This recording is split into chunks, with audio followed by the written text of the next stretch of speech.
जिल्ह्यातील घनसावंगी तालुक्यातील राहेरा गावचे प्रगतशील शेतकरी अर्जुन दौलतराव तांगडे यांनी आपल्या स्वतःच्या जमिनीमध्ये 3 एकरमध्ये कलिंगड लावून त्यांची चांगल्या पद्धतीने मशागत केली आहे आणि त्यांना त्याचं प्रचंड उत्पन्न मिळत आहे। या परिसरामध्ये अर्जुन तांगडे हे एक आदर्श शेतकरी ठरले असून एका कलिंगडाचे कमीत कमी वजन 8 ते 10 किलो पर्यंत भरतंय।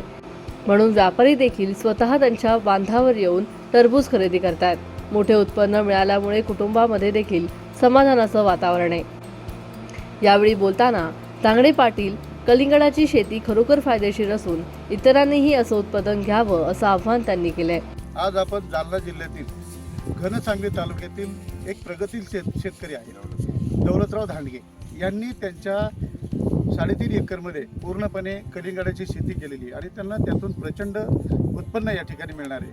अनेक जण म्हणतात की उत्पन्न मिळत नाही, परंतु त्यांनी एक वेगळा समाजासमोर आदर्श निर्माण केलेला आहे आणि जास्तीत जास्त पीक घेतलेलं आहे। चला तर आपण दांडगे साहेबांशीच बातचीत करूया। नमस्कार। पहिल्या प्रथम माझं नाव दौलतराव लिंबाजी धांडगे, गाव राहेरा, तालुका घनसावंगी, जालना जिल्हा। या जिल्ह्यातील मी शेतकरी आहे।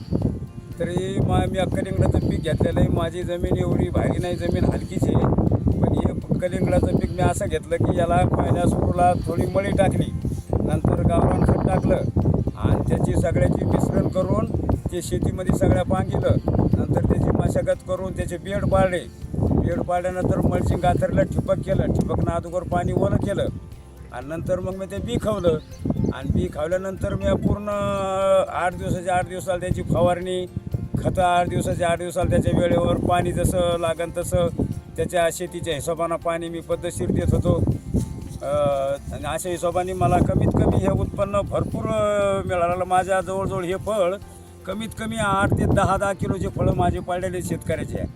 मी एवढं याची रात्रंदिवस मशागत करून एवढं केलं तर आम्हाला सध्या आता आम्ही ते बाग व्यापाऱ्याला दिलेला आहे। हे 2 ट्रक भरतात माझ्या शेतामध्ये। आता हे मी हे 7 रुपयांनी मी हे विकलेलं आहे। आता हे मला एकरी माझी जमीन ही 3.5 एकरमध्ये पीक आहे। 3.5 एकरमध्ये मला जवळजवळ 100 टनाच्या पुढं माल जाईल अशी माझी शक्यता आहे। महाराष्ट्रातील पूर्ण शेतकऱ्याला आवाहन करतो की ज्याला कमी शेती आहे त्या शेतकऱ्यांनी कलिंगडाचं पीक घेणं फार महत्त्वाचं आहे आणि त्याच्यामध्ये डबल 2 पिकं निघत आहेत। मी पपईसुद्धा त्याच्यामध्ये लागवड केलेली 7x7 वर, तिच्यामध्ये कलिंगडाचं पीक घेतलेलं आहे। आज सध्या पपईसुद्धा ती एकदम ओके आहे। सगळ्या शेतकऱ्यांनी कलिंगडाचं पीक घ्यावं। थोड्या शेतीमध्ये उत्पन्न भरपूर आहे। कलिंगडाची लागवड केली पाहिजे, कारण कलिंगडाचं हे पीक आहे ते फक्त 3 महिन्यामध्ये निघून जातं।